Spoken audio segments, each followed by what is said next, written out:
जस्तै 1 रुपैयाँको नोटलाई 1 करोडसँग मिसाइदियो भने त्यो 1 करोड 1 हुन्छ, 1 रुपैयाँ हुँदैन। त्यो 1 रुपैयाँको नोटलाई 1 अरबसँग खरबसँग मिसाइदियो भने त्यो 1 रुपैयाँ बनिँदैन, अब त्यो खरब बनिन्छ। त्यस्तै जब साधकको ऊर्जा गुरुको ऊर्जासँग मिल्छ त्यो बेला त्यो साधक पनि त्यो गुरुकै लेभलमा हुन्छ ऊर्जाको कारणले। अतः जीवनभर एउटा साधकले गर्न नसकिने कुरा त्यो गुरु ऊर्जासँग जोडिँदा असम्भव कुरा सम्भव हुन्छ। जसरी थोपा पानीले केही पनि गर्न सक्दैन, तर त्यही सागरमा मिस्यो भने त्यसले जे पनि गर्न सक्छ। राइट? 1 रुपैयाँले केही पनि किन्न मिल्दैन, तर त्यो 1000 लाख करोड अरबसँग मिल्यो भने जे पनि किन्न मिल्छ। गुरु ऊर्जा भनेको त्यस्तै हो। यही शरीरको कुरा गर्ने हो भने 40 वर्ष अध्ययन, अनुसन्धान, साधना, समाधि सबै यही जन्मको अनुभव, पूर्वको जन्मको कुरा नगरौँ अहिले।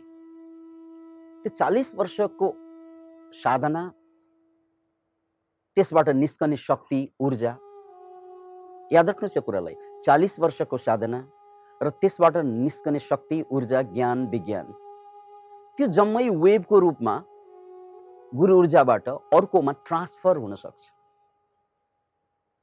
अर्कोमा ट्रान्सफर हुन सक्छ। त्यसकारण प्रायले गुरु ऊर्जा प्राप्त गर्नासाथ कम्पन आएको महसुस गर्छ, किनकि ऊर्जाको कामै के त कम्पन हो। जुजुजुजुजुजुजुजुजुजु कम्पन आउँछ। राइट? त्यसकारण जी माने यहाँ गुरु ऊर्जा, र गुरु ऊर्जाका एनालोजी मैले दिएँ कि एउटा व्यक्तिको 40 वर्षको साधनाको निचोड त्यो अर्को व्यक्तिले शेयर गर्न सक्छ तत्काल। Can you imagine? सो हिजो म 1 रुपैयाँ थिएँ, मैले केही पनि किन्न सकिनँ, किन्न धेरै चाहेँ तर सकिनँ। तर यो 1 रुपैयाँ अरबसँग जोडेपछि जे पनि किन्न मिल्छ। त्यस्तै हिजोसम्म मेरो ऊर्जा कम थियो, त्यसकारण म धेरै कुरा गर्न सक्दैन थिएँ, तर आज म गुरु ऊर्जासँग जोडिएको छु, त्यसकारण मेरो लागि असम्भव प्राय छैन, हुँदैन। राइट? त्यसैलाई जी भनेको त्यही हो, गुरु ऊर्जा। अब अर्को 3वटा सूत्र पछाडि के? ए भनेको अटो सजेसन। अब तपाईँले गर्न सक्ने कुरा के त? अटो सजेस्ट गर्ने। किनकि अटो सजेस्ट भनेको जस्तै तपाईँको गाडी स्टार्ट भइसकेपछि कुन दिशामा जाने भन्ने त मनलाई भन्नु पर्यो नि, दायाँ जाने कि बायाँ जाने। स्टार्ट भए जाएर गरेर त भएन, पेट्रोल सकिन्छ। राइट? त्यस कारण स्टार्ट भइरहेछ सर, ठिक छ, सबै ठिक छ, टिटी चलिरहेछ, पेट्रोल सकिन्छ छिटो। डिरेक्सन त दिनु पर्यो, कहाँ जाने अब? हिजो स्टार्ट भएन, जानु पाएन। हिजो स्टार्ट भएको थिएन, जानु पाएन। आज स्टार्ट भइसकेको छ गाडी जीवनको, अब कहाँ जाने भन्नुहोस्। यहीँ रोकेर बस्ने होइन, भन्नुहोस् कति माथि जाने हो, कति तल जाने हो, कति दायाँ मोड्ने हो, कति बायाँ जाने हो। अब ऊर्जा जोडेको छ। धेरैले त्यो यही कुरा यहाँनिर मिस्टेक गरेको छ। त्यसकारण अटो सजेसन भनेको डाइरेक्सन। हिजो गर्न नसकेको कुरा, हिजो भेट्न गाह्रो हुने मान्छे, हिजो पढ्न नसकेको कुरा, हिजो बुझ्न नसकेको कुरा, हिजो नसकेका सबै कुराको एउटा लिस्ट बनाऊ, आज म भ्याइदिन्छु यसलाई। किनकि हिजो म 1 रुपैयाँ थिएँ, आज खरब भएँ। राइट? हिजो म 1 रुपैयाँ थिएँ, सक्दैन थिएँ, आज म खरब भइसकेँ, किनकि म जोडिसकेँ। त्यसकारण हिजो मैले जे नसकिने कुराहरू, नसकिने त कति नसकिने हुन्छ, कति घरमा हेर्नुहोस् त, कोठा सफा गर्छु भनेर बसेकै कति दिन भयो होला नसकेको, हेर्नुहोस् त। लुगा धुन्छु भनेर बसेकै कति दिन भयो होला नसकेको, नुहाउँछु भनेर बसेकै कति दिन भयो होला नसकेको। मान्छे त खत्तम प्राणी छ नि त। अब सुरु यस्तैबाट गर्ने, आज गुरु ऊर्जा प्राप्त भयो, नुहाइहाल्छु। Very simple. गाह्रो पछि गरौँला। अहिले यहाँ ननुहाएकै 7 दिन भइसक्यो, लुगा नधोएको 21 दिन भइसक्यो। त पुरानो भई गनाइसकेपछि त्यसलाई थुपार्दै फालेको लुगा आज त्यही डङ्गुरबाट अर्को लिएर लाइरहेको छौँ, किनकि अल्छी छ। त्यही डङ्गुरबाट फुलान है, कम गनाएको।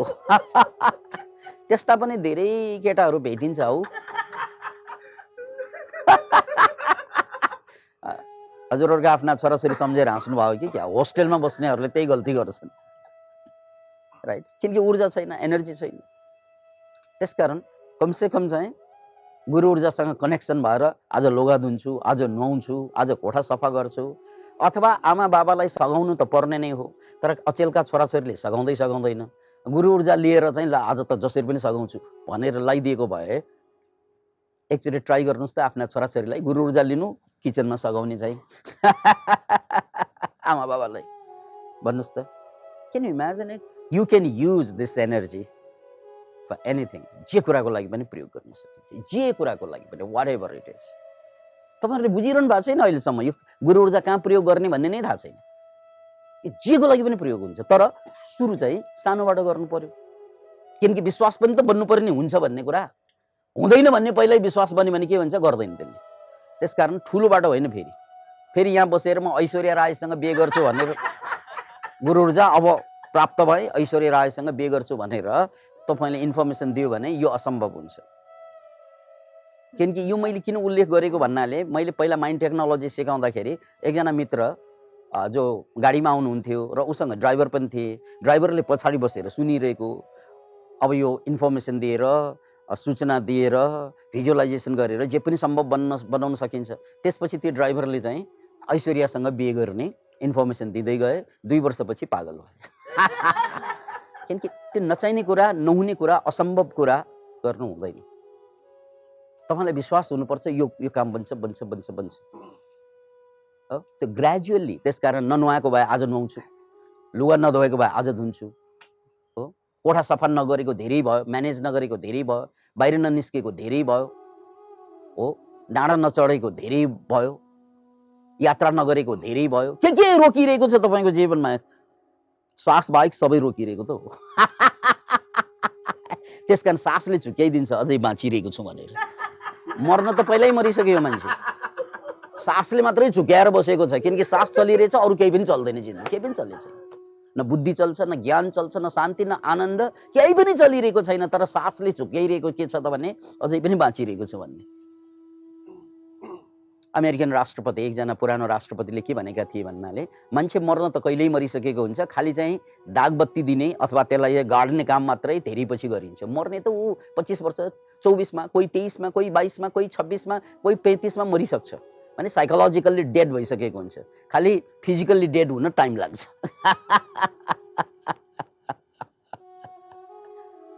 सो जिउँदो हुनुहोस्, अब प्राण फुक्नुहोस् अनि हेर्नुहोस् त चमत्कार। वाउ, हुँदो रहेछ।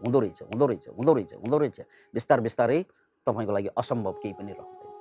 त्यसकारण आजसम्म गर्न नसकेका, रोकिएका, छेकिएका सारा कामलाई गुरु ऊर्जासँग कनेक्ट गर्ने। अटो सजेसन आज गर्छु 108 पटक। भी भनेको भिजुअलाइजेसन। त्यो गरेको कुरालाई मैले भिजुअलाइज गर्नुपर्छ। के गर्नुपर्छ? भिजुअलाइज। किनकि भिजुअलाइजसँग बडो गजबको पावर हुन्छ। भिजुअलाइजले तपाईँको क्षमतालाई बढाइदिन्छ। एउटा सानो एक्सपेरिमेन्ट गरौँ है। ढाड सिधा, गर्दन सिधा। पहिला मलाई सुन्नुहोस् अनि बुझ्नुहोस् अनि गर्नुहोस्। ढाड सिधा, गर्दन सिधा हो कि? अब यसरी चाहिँ टाउकोलाई यसरी मैले शरीरलाई नचलाइकन, जिउलाई नबङ्गाइकन यसरी टाउकोलाई मैले फर्काउँदै जाँदा धेरै त फर्काउन सक्दिनँ म, जति सकिन्छ मैले फर्काएँ। फर्काएपछि मैले कति देखिन्छ त्यसलाई मार्क गर्नुहोस्। मैले यहाँसम्म मात्रै देखेँ। अब त्यसको पछाडिको सिन पनि त बाँकी छ। त्यो पछाडिको सिन, अब गर्दन सिधा पारेर पछाडिको सिन हेर्नुहोस् त कहाँसम्म म जान सक्छु। जाने ठाउँ त धेरै छ। यहाँ सुन्नुहोस् है, तपाईँहरूले गल्ती कहाँ हुन्छ भन्दा यो बहिनीले त्यहाँ मैले गल्ती गरेको देखेँ, त्यस्तो गल्ती सबैले गर्छन्। यो गर्दन हल्लाउँदाखेरि यो शरीर पनि यसरी हल्लाउने होइन कि शरीर हल्लाउने हो भने कि शरीरै हल्लाउनु पहिल्यै। शरीर पनि हल्लाउनु मिल्छ, हो। एउटा चिज चाहिँ गर्दन र शरीर दुवै हल्लाउने हो भने इट्स अल राइट। तर त्यसो हल्लाउँदा फेरि चाहिँ बसिरहेको सिट हल्लाउनु हुँदैन। सिट हल्लायो भने त जति पनि घुम्छ।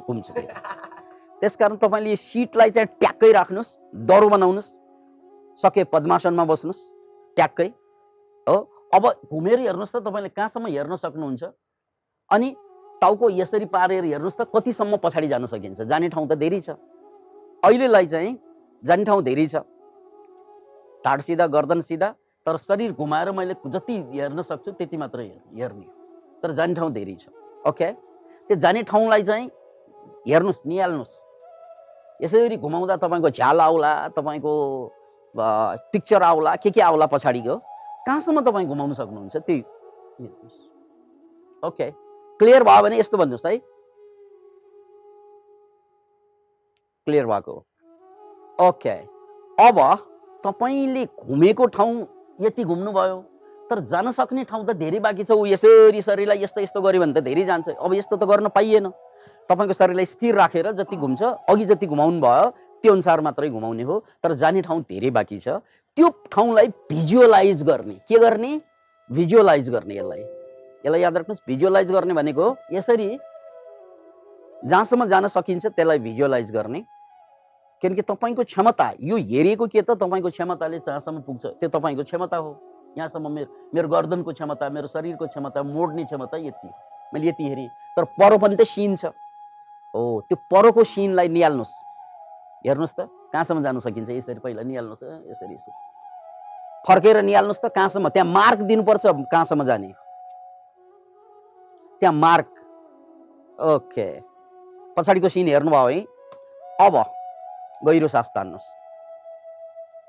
सक्नुहुन्छ भने मार्क दिनुहोस्। तपाईँले अब वाल चाहिँ प्लेनै छ भने चाहिँ कति पछाडि गयो भने थाहा हुँदैन, त्यसकारण चाहिँ केही चिजले मार्क दिनुहोस्। मैले यसरी यति हेर्न सकेँ, तर मेरो लक्ष्य त्यहाँभन्दा माथि जाने हो। ओके, अब ढाड सिधा, गर्दन सिधा, आँखा बन्द, गहिरो श्वास। भाव समाधिको फोटोलाई निहाल्नुहोस्। भाव समाधिको फोटो, त्यसलाई निहाल्नुहोस्। त्यो भाव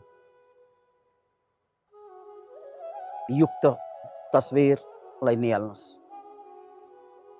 ओके, अब नम्बर 1 मा अटो सजेसन दिनुहोस्। मैले अघि जति गर्दन मोडेर हेरेँ, मेरो गर्दनले त्योभन्दा बेसी लचिलो भएर त्योभन्दा पर देख्न सक्छु, त्योभन्दा पर देख्न सक्छु, त्योभन्दा पर देख्न सक्छु, त्योभन्दा पर देख्न सक्छु। 9 पल्ट कम्तीमा। ओके, 9 त भयो होला। अब कल्पना गर्नुहोस्, भिजुअलाइजेसन। गर्दन सुई सुई सुई रबर जस्तै घुमेको कल्पना गर्नुहोस्। कल्पना, भिजुअलाइजेसन। मेरो गर्दन रबर जस्तो घुमेको कल्पना मात्रै, अहिले घुमाउने होइन, अहिले घुमाउने होइन, कल्पना मात्रै गर्नुहोस्। मेरो गर्दन सुई सुई सुई घुमेको छ। म अघि जति हेर्न सक्थेँ यो गर्दन घुमाएर त्योभन्दा बेसी देख्न सकिरहेको छु, त्योभन्दा बेसी देख्न सकिरहेको छु। अब कल्पना गर्नुहोस्, सुई यहाँ गर्दन घुमेको छ, पछाडिको सिन झलललल देखिएको छ। गर्दन रबर जस्तै सुई यहाँ घुमेर पछाडिको सिन झलललल देखिएको छ, अघि भन्दा बढी देखिएको छ। ओके, अब आँखा खोल्नुहोस्, आँखा खोल्नुहोस्, खुट्टालाई तन्कारै राख्नुहोस्। अब जिउलाई सिधा पारेर अब घुमाउँदै जानुहोस् त, घुमाउँदै घुमाउँदै जानुहोस्, घुमाउँदै जानुहोस्, घुमाउँदै जानुहोस्, घुमाउँदै जानुहोस्, घुमाउँदै जानुहोस्, घुमाउँदै जानुहोस्। ओके, अघि भन्दा बढी गएको हो भने यसरी हात हल्लाउनुहोस् त, सिसी चेन्ज गर्नुहोस् त। यस यस, ओके ओके, हेर्नुहोस् है। अब सुन्नुहोस् ध्यानपूर्वक, यसलाई तपाईको डायरीमा नोट पनि गर्नुहोस्। यसरी हामीले घुमाउँदा जति घुम्थ्यो पहिला, तपाईले भाव समाधिको फोटो भिजुअलाइज गर्नुभयो, नम्बर 1, अनि त्यसपछि अटो सजेसन दिनुभयो, नम्बर 2, अनि त्यसपछि भिजुअलाइजेसन गर्नुभयो धेरै घुम्यो भनेर, अनि त्यसपछि एक्सनमा जानुभयो हैन। 2-4 सेकेन्डको एक्सनमा तपाईको गर्दनको क्षमता बढ्यो कि बढेन, लचिलोपन बढ्यो कि बढेन?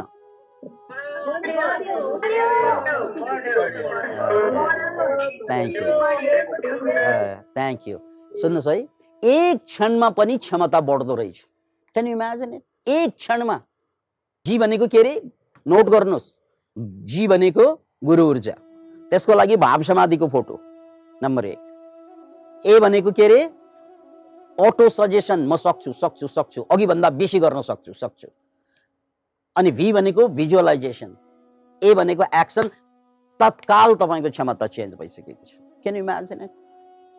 त्यसकारण you can do whatever you want to do, you can do whatever you want to do. तर क्रमशः अब यहाँनिर हिजोसम्म हामीले यो कुरा गऱ्यौँ, आज एउटा मैले थपिदिनु पर्ने कुरा के त भन्नाले एउटा कुरा थपिदिन्छु। त्यसमा गाभालाई ब्राकेटमा होइन, त्यसपछि एउटा ब्राकेट राख्नुहोस्, एनके लेख्नुहोस् ब्राकेटमा, एनके, अनि पछाडि लेख्नुहोस् एनके इक्वल टु निष्काम कर्म। लेख्नुहोस् त, निष्काम कर्म। ओके, अब यसको थोरै व्याख्या सुन्नुहोस्। निष्काम कर्म त्यो भनेको मैले एक्सनमा जाँदा रिजल्ट ल्याउनको लागि भनेर सोचेर जाने होइन। मैले त्यो एक्सन गर्दा एक्सनमा आनन्द ल्याउनको लागि गर्ने, त्यसलाई निष्काम कर्म भनिन्छ। यदि तपाईँ सकाम कर्ममा जानुभयो भने तपाईँ आध्यात्मिक हुनै भएन, पुरानै जिन्दगीमा फर्किन्छ। यदि तपाईँले सकाम कर्म, सकाम भनेको यो गरेपछि यो रिजल्ट आउनै पर्छ, रिजल्ट आउनै पर्छ, यो आग्रह लिएर गयो भने तपाईँ हिजो जस्तै पापी, आज पनि पापी, भोलि पनि पापी, गुरुको कुरा सुन्दा पनि पापी भन्ने हुन्छ। अब यो जन्म जन्मको पापबाट बाहिर आउने हो भने निष्काम कर्मलाई बुझ्ने हो। यो सबभन्दा ठुलो मान्छेले गरेको गल्ती सकाम कर्म हो। कर्म जति गरे पनि हुन्छ, कर्मै गर्ने हो, जिन्दगी कर्मकै लागि हो। तर त्यसमा सकाम भयो भने के हुन्छ? जति कमाए पनि तृप्त नहुने, जे पाए पनि चित्त नबुझ्ने, जे गरे पनि दुःखै मात्र भइरहने। यो सकाम कर्मको समस्या के त भन्ने, काम बन्दै जान्छ तर चित्त दुख्दै जान्छ, मनको घाउ मेट्दै मेटिँदैन। अब कति अल्छी मान्छेले चाहिँ निष्काम कर्म पनि गर्दैन, सकाम पनि गर्दैन, यो त कामै नलाग्ने मान्छे। दुनियाँमा सबभन्दा थोत्रो छुत्रो मान्छे को हो त? जसले कर्मै गर्दैन, त्यो सबभन्दा छुत्रो मान्छे भयो। सकाम पनि गर्दैन, निष्काम पनि गर्दैन। त्यो कसले भने डिप्रेसनमा पुग्यो भने सबैले त्यही हालत हुन्छ। डिप्रेसन भएको मान्छेले सकाम कर्म पनि गर्न सक्दैन, निष्काम कर्म त उसलाई थाहा नै छैन। डिप्रेसनमा गयो भने त गयो यो जिन्दगी, किनकि उसले कर्मै गर्न सक्दैन। उसको शरीरको मोसन नै स्लो मोसनमा जान्छ। स्लो मोसनमा गयो भने जिन्दगी बुझिँदैन। जसरी पुरानो पुरानो रेकर्ड हुन्छ नि स्लो मोसनमा,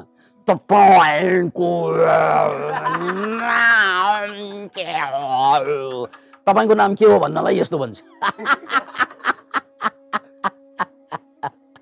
त्यो जो मान्छे स्लो मोसनमा जान्छ उसको हालत डिप्रेसनमा गएपछि प्राय मान्छे यति गजक मजक हुन्छ जिन्दगी। त्यसकारण सकाम कर्म गर्ने हामीहरू, कर्मै नगर्नेहरू डिप्रेसनवालाहरू, उनीहरू कर्म नगरेर दुखी, हामीहरू कर्म गरेर दुखी, फरक यति मात्रै हो, राइट? हामी सबै मान्छेहरू कर्म गरी गरी दुखी भएकाहरू अनि डिप्रेसनमा पुगेपछि कर्म नगरी दुखी भएकाहरू, यो दुवै गलत हो। त्यसकारण त्यहाँ एनके लेख्नुको मतलब निष्काम कर्म भनेको कर्म त मैले गर्ने नै हो यार, गर्ने नै हो कर्म, तर त्यो कर्ममा रमाउने हो मैले। हो, कर्म गर्दाखेरि बार बार कर्ममा कहिले सफल हुन्छ, कहिले असफल हुन्छ, सफल हुन्छ। मलाई सफल हुनु र असफल हुनुसँग मतलबै छैन, मलाई त गर्नुसँग मतलब छ क्या। गर्नुमा मजा आउनु पर्यो। के आउनु पर्यो? मजा आउनु पर्यो। त्यो भनेको खेललाई सम्झनुहोस् न। मान्छे काम गर्दाखेरि साह्रै बोर मान्छ कतिपय मान्छेहरू, तर खेल्दाखेरि त ऊ कहिल्यै बोर हुँदैन, किनकि खेलमा केही कुरा सक्याउनु भन्ने नै छैन, गर्नु मात्रै छ के खेल भनेको। खेल माने खेलिरहनु। त्यसकारण चाहिँ खेल खेलेपछि खेलबाट बाहिर आउनै चाहँदैन मान्छे, तर काम गरेपछि कहिले बाहिर आउँ भनेर लागिरहेको हुन्छ, राइट? किनकि खेल निष्काम कर्म हो, यो बुझ्नुहोस्। खेल भनेको निष्काम कर्म हो। किनकि त्यो खेल खेलिसकेपछि, जस्तै हामी टेलकासा खेल्थ्यौँ, आसपास खेल्थ्यौँ, विभिन्न बच्चाहरू खेल्छन् नि, त्यहाँ वार भइरहेको हुन्छ। हेर्नु त अफगानिस्तानका बच्चाहरूलाई हेर्नुहोस् अहिले, या चाहिँ सिरियाका बच्चाहरूलाई, वार धडाधड बम पड्किरहेको हुन्छ, बच्चाहरू खेलिरहेको हुन्छ अझै पनि। हो होइन भन्नुहोस् त?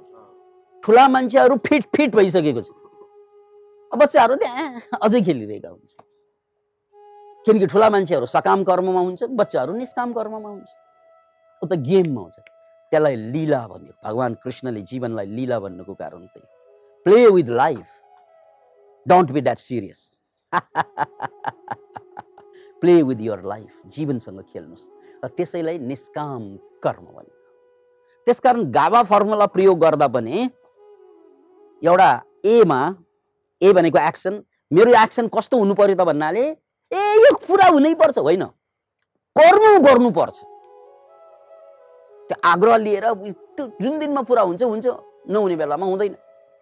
हामी बिहान बिहान जहिले पनि उठिरहेका छौँ बराङमा, हिमाल कहिल्यै देखिएन, 4 महिना भयो, आज छाङ्ग नाङ्गै हिमाल देखिन्छ।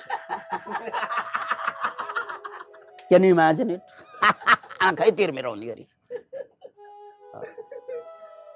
किनकि हामी दिनदिनै आँखा खोल्थ्यौँ, तर दिनदिनै हिमाल दर्शन हुँदैन क्या, हुने बेलामा छोड्दैन फेरि। अब त्यो हो निष्काम कर्म भनेको। आँखा खोल्न नछोड्नुहोस्, हिमालले दर्शन कुनै बेला दिँदो रहेछ। त्यसकारण कर्म गर्न नछोड्नुहोस् क्या, पालो तपाईँको पनि आउँछ। अब जति गरे पनि मेरो त पाल्दै आएन, भाग्य यस्तो भनेर भनिदिन्छ। Can you imagine it? So NK, action should be NK, ब्राकेटमा है। एक्सन के हुनु पर्यो? निष्काम कर्म। अनि फर्मुला मैले दिएँ, टाउको घुमाउने, यो फर्मुला होइन। तपाईँ कुनै कुरा सिकिरहनु भएको भए यो फर्मुलाले हरेक दिन तपाईँ फास्ट सिक्न सक्नुहुनेछ। जस्तै साइकल, बाइक, गाडी सिक्ने हो, छिटो सिक्न सक्नुहुनेछ। दिस इज द गाभा फर्मुला युज गर्नुहोस्। आजसम्म बाइक चाहिँ सिक्न इच्छा त थियो, तर मलाई डर लागेर नसिकेको, आज सिक्नुहोस्। गाभा खानुहोस्, मोटरसाइकल सिक्नुहोस्, गाभा खानुहोस्, गाडी चलाउन सिक्नुहोस्, गाभा खानुहोस्। के सिक्ने अब जीवनमा? आजसम्म जीवनमा रोकेका एकचोटि होइन मेरो त केही छैन, यसको मतलब म मरिसकेँ। जिउँदो मान्छेको त केही न केही होला नि भाइ। केही मेरो त्यसै सिक्ने गर्ने केही छैन, यसको मतलब तपाईँ मरिसक्नु भयो। जिउँदो मान्छेले त केही गर्नु नै पर्छ बाँचुन्जेल, राइट? सो के सिक्न बाँकी थियो जो डरको कारणले गर्दा, कमजोरीको कारणले सिक्नु भएन? खानुस् गाभा, सिक्नुस्।